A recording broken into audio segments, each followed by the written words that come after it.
Horas, jumpa lagi dengan kita ya, Bali G Academy di tepian Danau Toba yang indah. Oke, pemirsa, kita akan membahas lagi ya. Ternyata masih banyak materi yang perlu saya kupas lebih dalam ya terkait rekayasa CCTV ya, video CCTV kasus Jessica Kumala Wongso ya, seorang korban manipulasi rekayasa dari sebuah institusi negara ya yang dipimpin saat itu oleh Kapolda Metro Jaya Tito Karnavian dengan Direktur Reskrimumnya saat itu 2016 Tito Karnavian siapa ini siapa Krisnamurti ya, agak lupa saya namanya. Nah, Krisnamurti ini membawahi sekitar 600 orang ya, karena dia Polda tipe A khusus sesuai dengan peraturan Kapolri itu. Ya, ada 600 orang di bawah jajarannya Krisnamurti. Sangat tidak masuk akal jika ya video hasil rekayasa Muhammad Nuh Al-Azhar dan Christopher Hariman Rianto itu lolos ya. Padahal banyak pengawas penyidikan dan penyelidikan di institusi yang dia pimpin ini, Krisnamurti ini. Ya, kalau tidak berjamaah, ya, tidak berkomplot secara struktural ini, tidak mungkinlah video CCTV rekayasa dan BAP rekayasa tersebut bisa menjadi produk ya, produk resmi dari Reskrimum dan produk resmi dari Polda Metro Jaya saat itu yang dipimpin oleh Tito Karnavian. Itu tidak mungkin ya, karena banyak pengawas berlapis.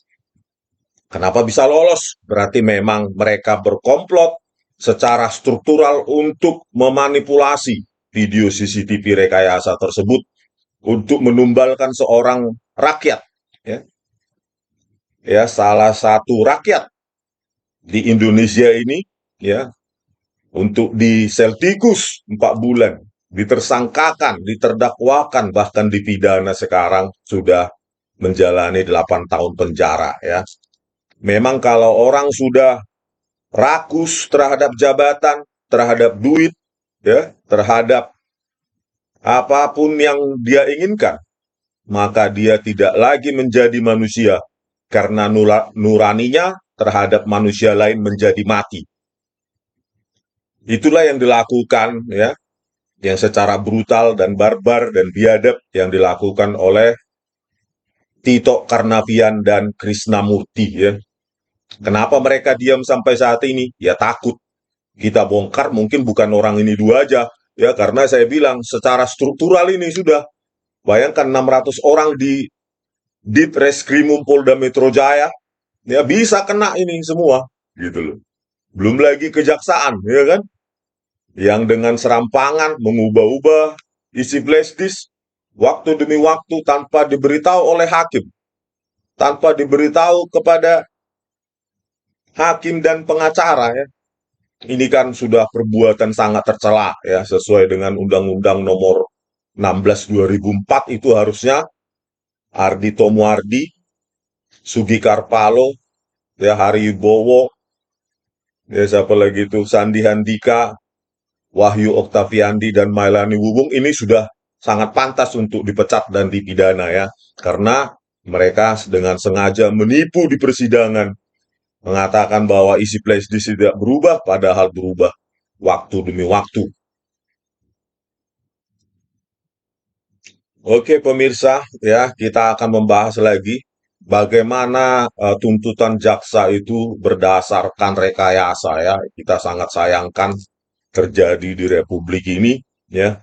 Jadi kesaksian atau pengamatan subjektif kualitatif dari psikolog Antonia Rati Anjayani ya, yang pengamatannya sendiri ya, pengamatan psikolog itu sendiri adalah berdasarkan video CCTV yang sudah direkayasa oleh Muhammad Nuh Al-Azhar dan Christopher Harimandrianto. Bayangkan ya, pengamatan kualitatif subjektif ya Ya namanya aja kualitatif, subjektif. Kalau kita tanya ke 10 orang, bisa pendapatnya berbeda karena dia bukan objektif dan kuantitatif. Ya, pengamatan yang subjektif dan kualitatif ya terhadap barang bukti atau video yang asli saja bisa berbeda antara satu ahli ke ahli lainnya. Apalagi pengamatan subjektif, kualitatif terhadap hasil atau video yang sudah direkayasa. Dan dia berani menganalisa hal semacam itu. Inilah yang sangat kita sayangkan dari para ahli, ya, terutama psikolog dan kriminolog pada sidang kasus Jessica. Mereka berani menyimpulkan, membaca gerak-gerik, ya. Padahal saya menggunakan algoritma saja susah mengidentifikasi objek tersebut. Ya. Bahkan mereka bisa membaca gerak-gerik, ya, facial expression atau ekspresi wajah dan lainnya dari yang sudah pixelated seperti itu. Dan itu dijadikan tuntutan oleh jaksa ini. Ya, padahal jaksa sendiri tahu di flash disknya itu sudah diubah-ubah oleh penyidik. Ya, waktu demi waktu sudah diubah. Artinya apa? Integritas data tidak lagi bisa dijamin. Apapun bisa terjadi. Manipulasi timestamp, pergerakan-pergerakan artifisial, ya, pengubahan warna dan lain-lain. Itu bisa, makanya data digital harus dijaga sangat ketat. Tetapi apa yang para jaksa ini lakukan? Mereka membiarkan itu diubah-ubah oleh penyidik. Ya, parah sekali ya.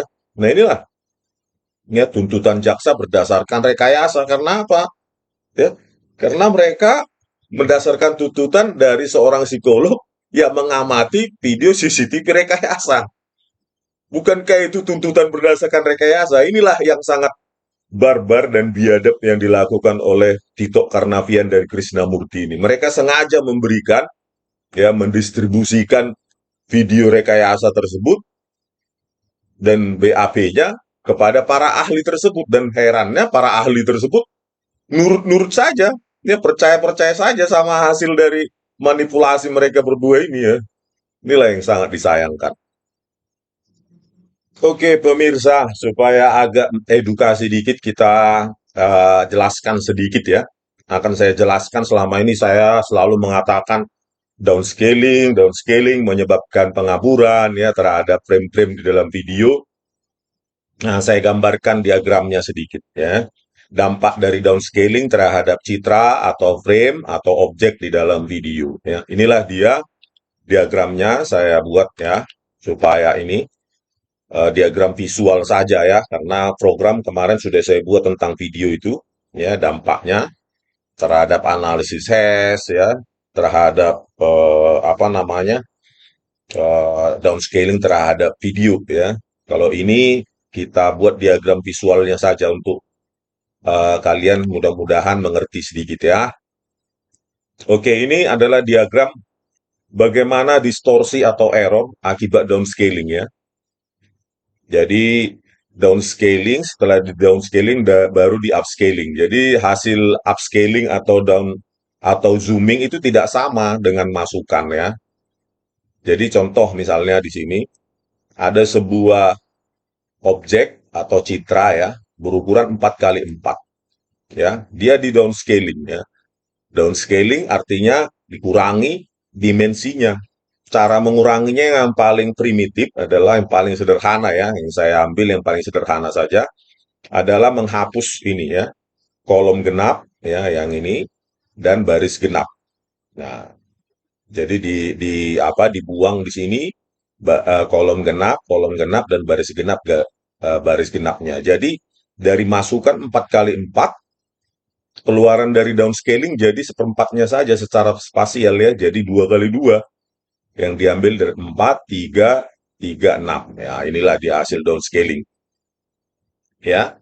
Selanjutnya, ya, ketika kita menzooming ya, menggeret pakai mouse itu, kalau citra ya, misalnya, itu dia difilter dulu, gitu ya. Ada supaya apa namanya, memperhalus atau memperbaiki sedikit hasil downscaling itu ya. Dilakukan penapisan atau filtering. Jadi keluaran downscaling difilter jadi keluarannya ini, kira-kira ya, sebagai ilustrasi. Nah, ketika kita menggeret ya, menzoom sebuah citra atau sebuah objek ya, itu dia menggunakan salah satu dari beberapa algoritma ya. Salah tiga diantaranya adalah K-nearest neighbor, by spline, dan by cubic. Nah,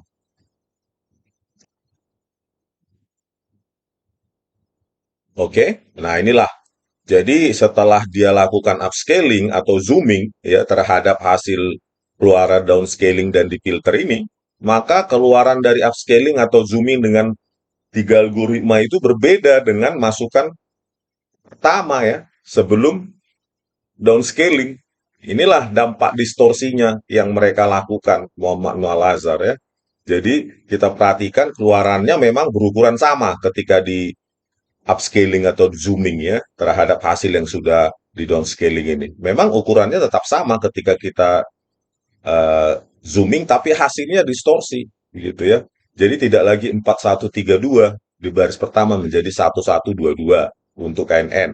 Ini jadi 1020. Nah, B-Cubic 0002 ya. Terus baris kedua ya 0122 ini jadi 1122, ini jadi 0000, ini jadi 0120. Nah, begitu ya. Jadi terjadi distorsi, itulah yang menyebabkan ya sebuah video ya yang sudah di downscaling ketika di zooming itu akan menjadi memiliki efek pengaburan ya, tepi-tepi berbayang ya karena distorsi ini, distorsi akibat dari downscaling ya yang di upscaling. Hasil yang sudah diturunkan apanya, dimensi frame-nya, setelah itu dilakukan menggunakan algoritma upscaling atau zooming. Hasilnya ya tidak sama dengan yang kalau tidak mengalami downscaling. Itulah yang apa namanya menyebabkan distorsi ya, yang ditampilkan oleh Muhammad Noah Lazar itu yang sudah bergurat ya, tepi-tepinya bergerak, gergaji ya, gergaji ya, atau pixelated ya, terus berbayang itulah ya akibat dari dampak downscaling. Setelah itu di upscaling, terjadi distorsi dari yang aslinya ya. Nah, misalnya di sini ada sebuah objek ya. Di sini 64 kali 64 pixel copy ya.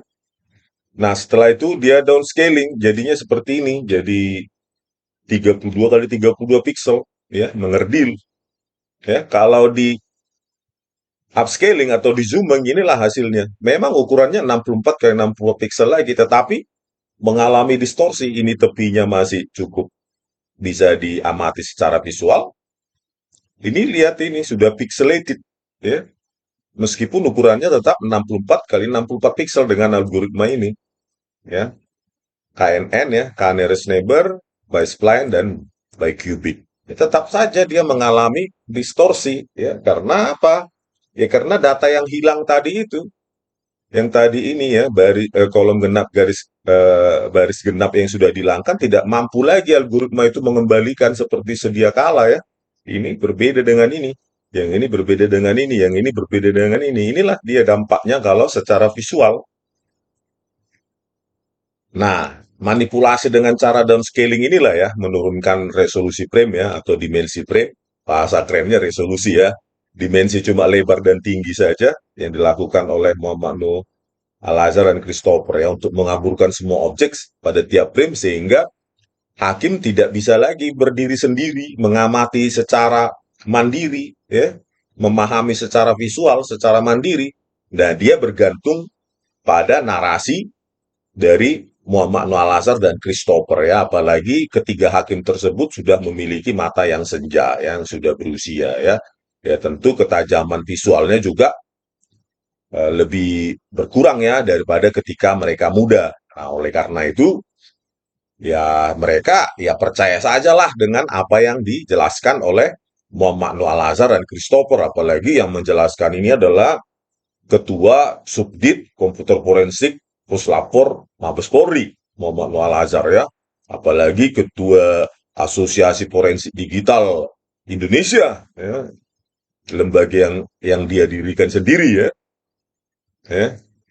Apalagi si Christopher juga lulusan Monash University dengan sertifikat internasional, ya mereka percaya aja, nggak mungkin mungkin mereka, ya kalau kita positive thinking, para hakim tidak berkomplot dalam rekayasa yang diorkestrasi Tito Karnavian dan Krisnamurti ini, ya mungkin hakim itu percaya saja ya. Karena yang menjelaskan ini bukan orang serampangan, bukan orang sembarangan. Ya, jadi inilah hasilnya hukum kita ini, ya. Bahkan sampai tingkat kasasi, ya. Hakim Artijo Alkostar pun mempercayai bahwa ini video ini bukan hasil rekayasa. Mungkin persepsi dia nggak sebrutal itulah, sebarbar itulah polisi kita. Bayangkanlah di Treskrimum Polda Metro Jaya 600 orang. Masa sih rekayasa, ya kan? Ya. Tetapi ya inilah faktanya, kita analisa dari BAP, ya, dari bukti visual di persidangan, ya semua sudah hasil rekayasa. Jadi inilah apa yang terjadi di Indonesia kita yang kita cintai ini, ya. Nah, inilah bukti yang tak terbantahkan yang mereka takuti, ya. Ya, inilah yang diamati oleh gerak-gerik Jessica di meja 54 dari kamera 7, 15, 57 sampai 17. Ya, inilah yang diamati dan sudah hasil yang dirusak oleh Muhammad Noah Lazar ini 96576 yang memiliki dampak downscaling tadi yang saya terangkan pada diagram visual tadi. Inilah yang diamati oleh psikolog Antonia Rati Anjayani, ya. Bagaimana mungkin sudah pengamatannya berbasis visual, berbasis subjektif, kualitatif, ya. Namanya saja subjektif kualitatif, artinya pendapat.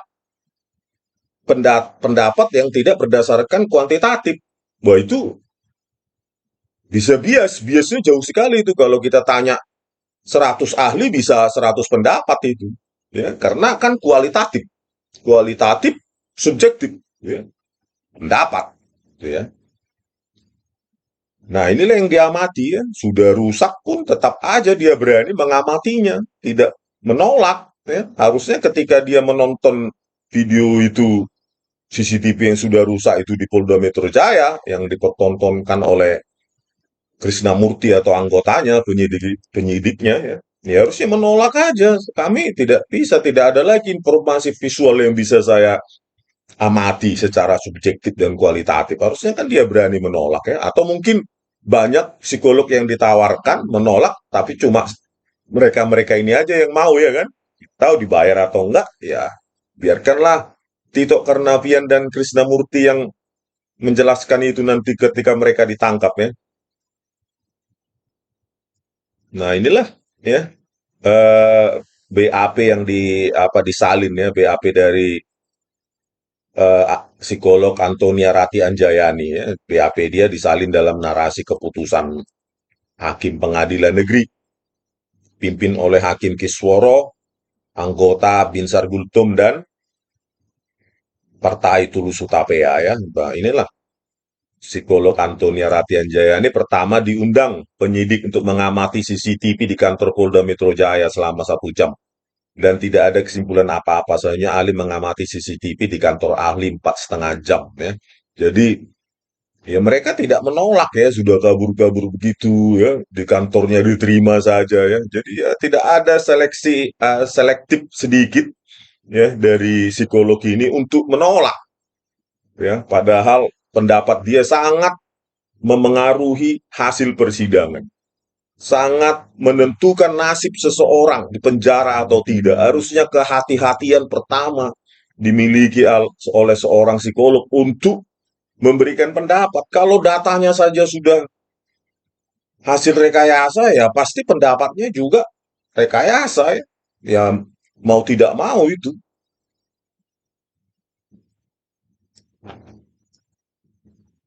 Ini juga, ya, di BAP-nya juga bahwa kesimpulan yang ahli buat berdasarkan CCTV yang diamati ahli bersama tim, bahwa kesimpulan dari CCTV dibuat oleh ahli bersama-sama tim untuk menjaga keobjektifannya dan dibuat secara independen tanpa intervensi dari pihak kepolisian. Sebenarnya ini tidak seluruhnya benar, ya. Ya, karena ketika di persidangan dia mengatakan bahwa mengidentifikasi objek dia tanyakan juga ke penyidik karena hancurnya itu, ya.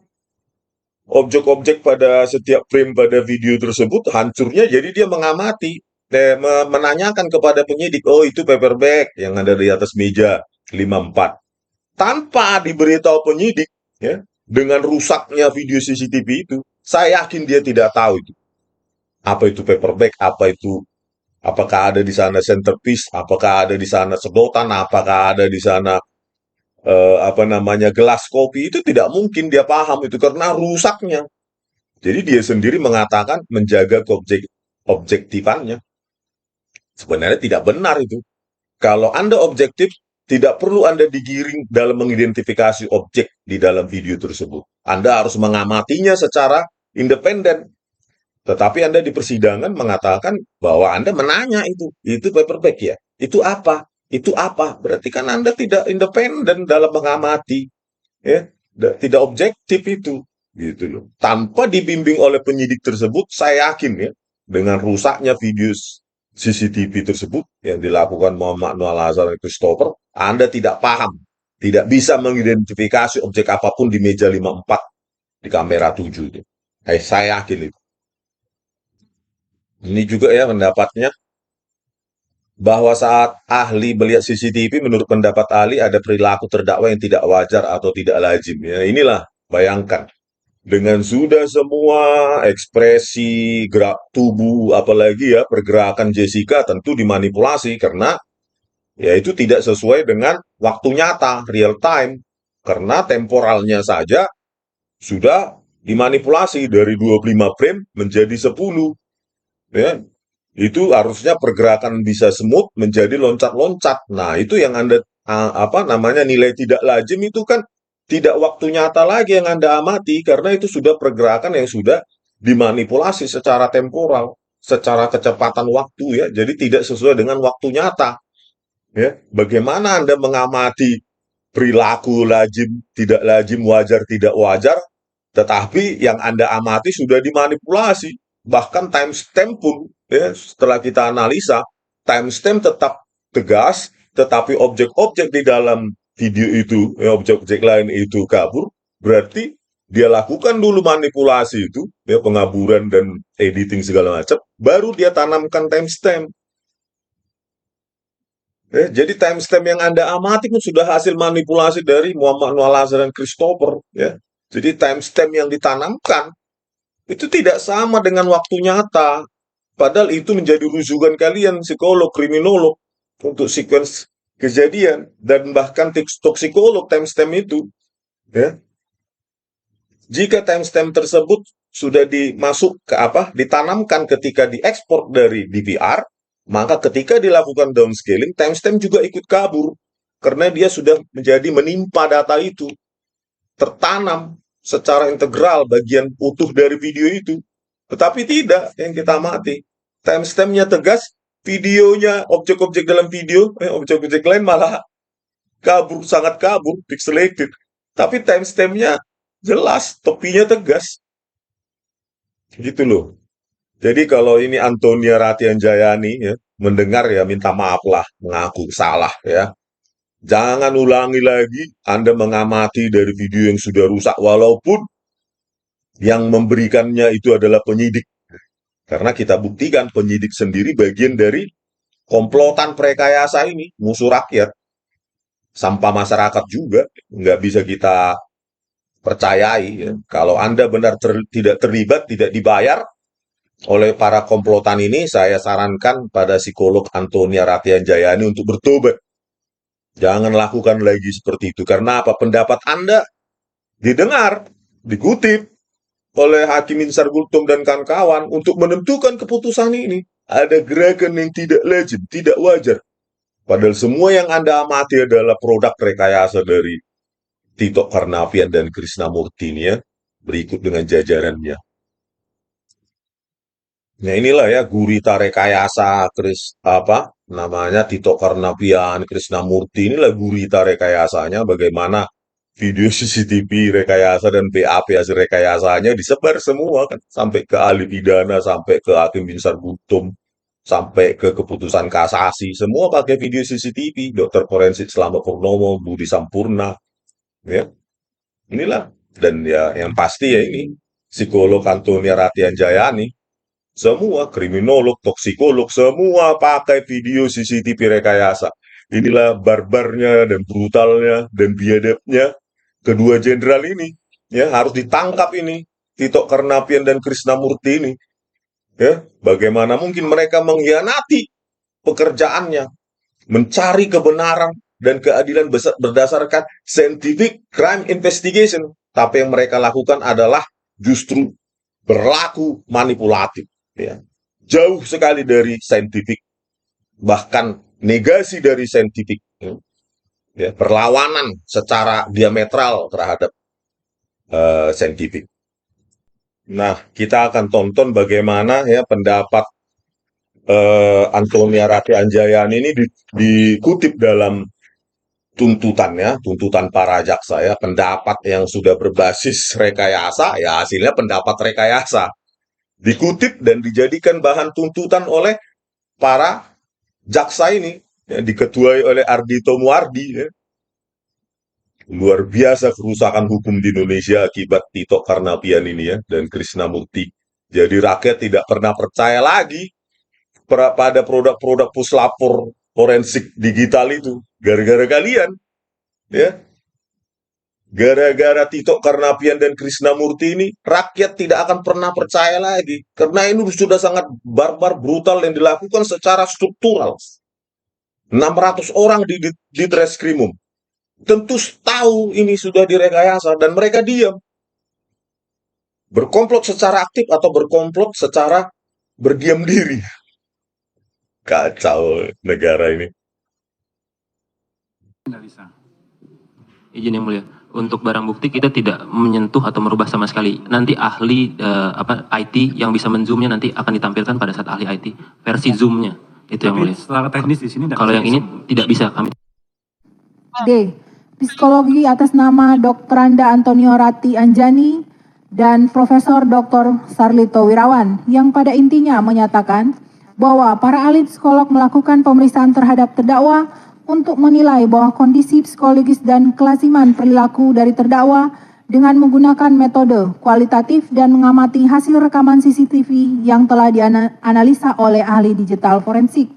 Ahli psikolog juga mengamati video CCTV, ya, bukan yang dianalisa oleh ahli forensik, yang dirusak, ya, tepatnya itu ya, yang dirusak dan dimanipulasi oleh ahli forensik Muhammad Noel Azhar dan Christopher Harimanrianto, ya, yang secara struktural diperintah oleh Irjen saat itu ya, Tito Karnavian dan Kombes Krishnamurti ya, saat itu pangkatnya Kombes ya. Kalau tidak secara struktural, pasti itu tidak mungkin lolos menjadi produk resmi dari Polda Metro Jaya ya, karena banyak bagian pengawasan penyelidikan dan penyidikan dan semua mereka berkomplot. Melakukan observasi dengan mengamati perilaku orang-orang di Cafe Oliver dan semakin mengerucut yang akhirnya tertuju pada satu orang, yaitu Jessica Kumala Wongso. Kemudian dilakukan observasi yang makin fokus kepada tampilan perilaku yang bersangkutan sampai dapat disimpulkan perilaku tidak lazim apa saja yang ditampilkan serta dalam rentang waktu kapan kemungkinan manipulasi terhadap kopi dilakukan. Bahwa setelah ya, itulah pengamatan visual yang sudah kabur itu di meja 54, dia kamera 7 itu ya, kamera 7 yang sudah secara barbar dan brutal direkayasa oleh Muhammad Noel Azhar dan Christopher Harimanrianto ya, tanpa nurani. Ya, itulah diamati oleh Antonia Ratianjayani dalam pendapatnya. Hancur hukum Indonesia gara-gara orang ini, Pak. Lakukan observasi tersebut, ahli psikolog dapat menyimpulkan perilaku terdakwa yang melakukan close deal atas pesanan minuman Vietnam Ice Coffee dan 2 koktail, padahal terdakwa menjanjikan makan malam kepada korban Mirna dan teman-temannya adalah merupakan perilaku yang tidak wajar. Ya, saya tidak mau menanggapi ya, close bill itu menjadi kejanggalan ya itu pendapat subjektif, kualitatif ya. 10 psikolog ditanyakan mungkin 10 pendapat yang berbeda. Jadi itu bukan pendapat confirm ya, saintifik ya. Kalau saintifik ditanyakan pendapatnya 1000 orang di sana harus satu pendapatnya, yes or no. Ya, kalau ini cost close bill tidak wajar, ya bagi orang lain wajar, budaya lain wajar, bagi orang Batak mungkin wajar, bagi orang Jawa mungkin wajar, bagi orang lain mungkin tidak wajar. Jadi tergantung budaya. Ya, kalau menurut saya, pendapat saya, pendidikan keluarga dan lain-lain, ya budaya. Ya. Itu, ahli psikolog juga menyimpulkan bahwa perilaku terdakwa yang meletakkan paper bag sedemikian rupa di atas meja 54 sehingga menghalangi pandangan dari lingkungan sekitar meja 54 merupakan perilaku yang tidak lazim karena seolah-olah membentengi pergerakan terdakwa di meja 54 agar tidak terlihat sehingga Ya, paper bag lagi 16, 28, 40 sudah kita analisa ya. Objek lainnya diam, hanya paper bag yang terbang. Ya, kita telah menggunakan objek tracking, ya. Ya, itu pun sudah hasil rekayasa brutal oleh Muhammad Nur Al-Azhar ya. Jadi apapun moment of description yang dijelaskan oleh kedua ahli forensik penipu itu, ya, apapun, ya, karena sudah direkayasa mereka, maka apapun pendapat mereka, apapun moment of description yang mereka jelaskan, itu hasilnya negasinya, gitu, ya kesimpulannya. Kalau tidak ya yang asli aja mereka gunakan kan gitu, ya. Jadi inilah saudara-saudara kita tutup ya bagaimana pendapat ahli-ahli ini dijadikan bahan sebagai tuntutan, ya baik ahli psikolog, toksikolog, Nur Samran Subandi dan siapa Imadi Agus Gelgel ya sudah hasil manipulasi rekayasa CCTV juga, BAP-nya kedua perekayasa itu juga ya, psikolog ini juga Antonia Ratian Jayani. Jadi semua sudah jejaring, apa artinya? Udah gurita rekayasa ini ya, sudah secara apa namanya? Secara terstruktur ya, dikoordinasi oleh Tito Karnavian ini dan Krisnamurti ini ya. Oke, sekian dulu pemirsa ya, semoga ini dengar oleh keluarga-keluarga mereka dan mereka malu ya kan. Sekian dulu dari kami Bali Academy di tepian dan Toba yang indah. Horas.